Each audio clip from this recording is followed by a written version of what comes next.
এই মুহূর্তের সব থেকে বড় খবর, আপনারা যারা অন্নপূর্ণা ভান্ডারের টাকা এতদিন পাচ্ছিলেন না, আজকের বৃহৎ সংখ্যক মা ও বোনেদের অ্যাকাউন্টে 3,000 টাকা ক্রেডিট করানো হয়েছে।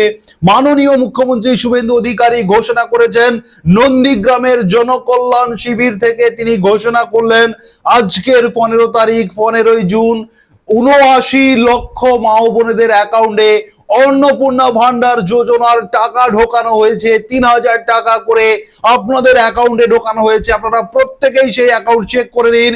যারা অফলাইন কিংবা অনলাইন যারা আবেদন করেছিলেন অন্নপূর্ণা ভান্ডার যোজনার, আপনাদের কিন্তু অত্যন্ত খুশির খবর, বৃহৎ সংখ্যক মা ও বোনেদের অ্যাকাউন্টে 79 লক্ষ মা ও বোনেদের অ্যাকাউন্টে 3,000 টাকা ক্রেডিট করানো হলো।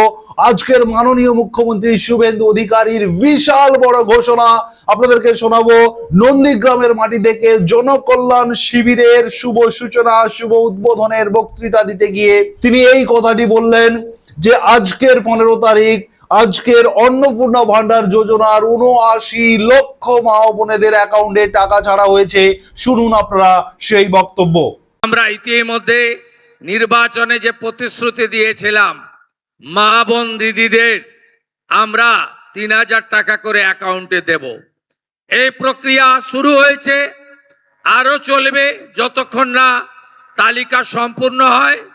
আজ সকালের হিসাব আপনাদের দিয়ে দিলাম, 79 লক্ষ আমাদের দিদি বোন মায়ের অ্যাকাউন্টে পশ্চিমবঙ্গ সরকার এখন অবধি 3,000 টাকা করে আপনাদেরকে অন্নপূর্ণা যোজনায় ট্রান্সফার করতে পেরেছে।